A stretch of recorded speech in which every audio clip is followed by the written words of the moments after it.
in him remaining. So he felt alone, which a lot of times in depression, you feel alone. Number two is he felt self-pity. Self-pity is another common symptom of depression. And then he was angry that he didn't have, his life was one that was very difficult. So Elijah shared with God that he just was very upset that his life was so difficult and so rigorous. And why couldn't he have a life that was one that was simple? And so in this process of having a mountaintop experience where he saw the mighty power of God and, all of this stuff, right after that, this mountaintop experience, he went straight into the valley. Not just physically straight into the valley, but emotionally he went from top to bottom. And that's the other thing that we have to be aware of, that sometimes in the middle of great experiences, we can have pitfalls. We can have emotional dips. We can have setbacks that make you, feel very badly inside. That can happen. So depression is a very real biblical issue that has been talked about. And what was interesting is, in the process, how God addressed depression. There were three things that God did when addressing depression in the Bible. The first one was to speak truth. Truth gets the mind of the person receiving it thinking other than what their internal mind is telling them. So he spoke truth to the lie that Elijah was telling him. So the first thing Elijah said is, I'm the only one who believes in you, God. Well, that wasn't true. The Lord says, I have prepared for myself 600 prophets who have not bowed their knee to a false one, to a false God. So he first of all spoke truth. Okay, so in the midst of his depression, he spoke truth to that. So that will get your mind thinking accurately. Number two, the second thing that he did is he told Elijah to rest. Depression is an illness or not just an emotional state. It's a physical issue that changes the body as well as the mind. So he told Elijah to rest. It was important that he allow his body to recover from that, not only that mountaintop experience, but all of the physical exertion that he had endured through that experience. The third thing he did was he made sure that he was nourished. And I think this is a powerful, important point, that many people who suffer with depression are malnourished. It's not that they don't have enough calories, but they're not eating the right things, which give the body the recuperative, healthy types of nutrients that keep the brain as well as the rest of the body healthy. So if you're not healthy physically, it's very difficult to have a healthy mind. And I think a lot of times we minimize the fact that the physical role of being rested and nourished plays in terms of allowing the brain to be healthy. That's separate and apart from trauma. That's separate and apart from an emotional abuse or an emotional experience or a setback.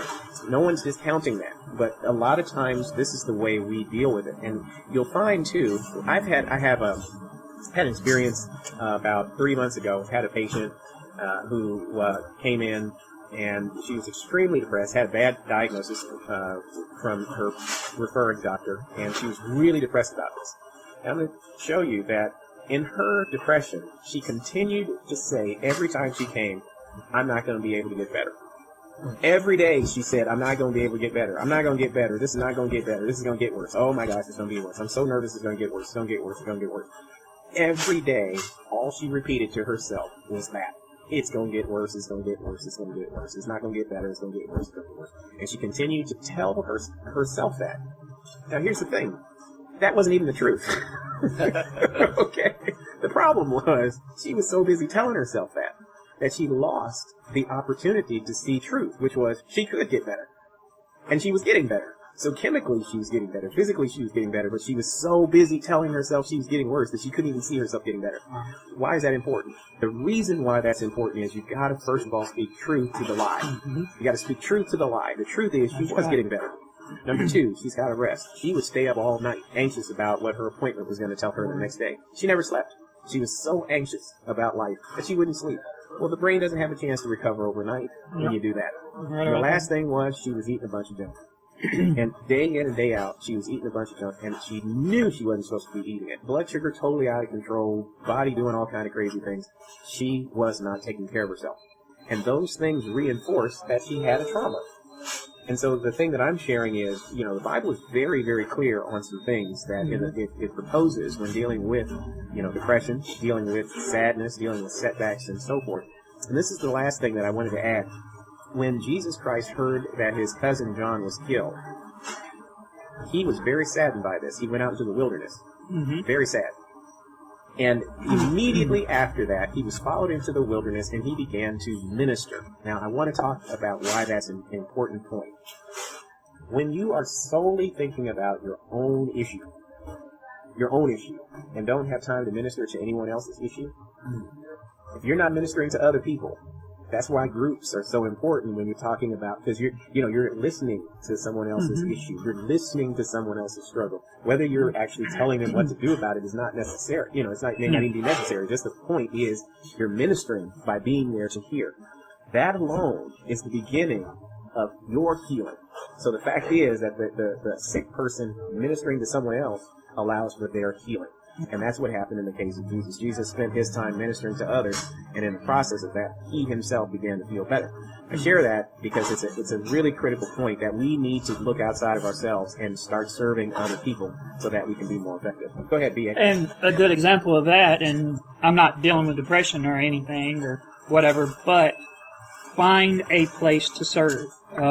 Good example is every Thursday morning, I wake up and I go serve these men and women at the Downtown Rescue Mission. They're needy. They don't have a place to stay. All they need is some food. And some of them go further than just needing a place to stay, and they go into a program, which I'm not going to go into that. But I'm just saying, just to stand there and serve these people, it's awesome because you're giving of yourself, and it turns so much more back around on you. Whether they smile, whether whatever happens, you serve with not just yourself, but you have other people there to serve with too. And it can bring you out of depression or anxiety because those people are there and they're not there to make a name or show off. They're there to serve because of what they've learned. And who God is just in their about... life. Yeah, in their life. Yeah. That's powerful. I like the fact that you were sharing too, that being in the capacity with other people, the community of service is something that helps to lift depression as well. Mickey, what did you want to share? It looked like you were going to share something. You seem to be in agreement with it. Have you served also at the mission? No, sir. I haven't gotten to participate in that experience yet. But you do serve, because I've heard you talk a little bit about listening to others when they're going through challenges and so forth. You did that this morning, if I'm not mistaken. Yes, sir. Yes, sir. I try to keep my phone line open 24/7. I can relate to a lot of circumstances, having been through the walk or the adventure that God has led me on, and God has been there through it all, and I'm very satisfied with what God has brought me through. And one thing, my grandparents have always told me, a lot of people that you get to minister to have essentially had the same kind of issues that you have been through yourself. So, so basically y'all are bonded together in some form or fashion. Through experience. Experience. Wow. That's powerful. I think that brings up another point. So maybe then what we have to do is think not just that our experiences are bad things that happen to us. They become the opportunities for us to touch other people. And that right there, you just made a very good point that we might need to minister out of our suffering. We might need to minister out of those areas of challenge that we have. And that's deep. I don't know that I would have looked at an area of weakness as an area of ministry. That's powerful, because then it tells you, wait a minute, don't hide your area of weakness. This put as a believer or as someone who's trying to bless others, you give that part of yourself to someone to let them understand, hey, we're all going through this journey together. That's deep stuff. So, gentlemen, I wanted to turn our attention just a little bit to this notion of recovery. Okay, because everybody is in varying stages of recovery. Some people are just starting recovery. Some people are going a little further and getting through, step by step. What advice, either of you guys can chime in, what advice would you have for people who are recovering from depression or dealing with depression? And, I'm going to give you an example. There's a young fellow. I'm a part of a lot of musician groups, right? So, from time to time, some of my musician friends will put up different posts. And one or 2 months ago, one of my musician friends put up a post that he was going to check out. He was going to end it. He didn't want anybody to bother him. He was done. He just couldn't take life anymore. And he wanted to check out. And he said, don't contact me tomorrow because I'm not going to be here. So he was going to end his life that night, and some people who were in the musician group elected to draw near to this guy and to go out and get him out of his home and into a waffle shop. They chose to take him to a waffle shop. I guess it worked. I mean, wherever you want, get him out of the place of that he's planning on killing himself. Number one. And then what they did subsequently was to begin to get him into intervention. Shonda Pierce, a famous comedian, dealt with depression such that she ended up committed as well. And one of the things that she said was that the importance of a cohesive group to listen, to just simply listen while you're going through your challenges, is enough to allow people to start feeling better. And when they start to feel better, they're able to cope with these things a little bit. Have you found that to be your experience? I see you guys both nodding in agreement and smiling. So, Amen. All right. What are you thinking, Mickey? The number one thing I'd say is do not isolate. Oh, yeah. If you have phone numbers and a good set of friends that you can call upon any time of day, make that phone call. And, prayer is powerful. I've learned, just prayer over the phone. Just pray, and make that phone call and, reach out and let somebody reach out to you and be there for you and allow somebody to bless you. Do you think that BA, you were also nodding too.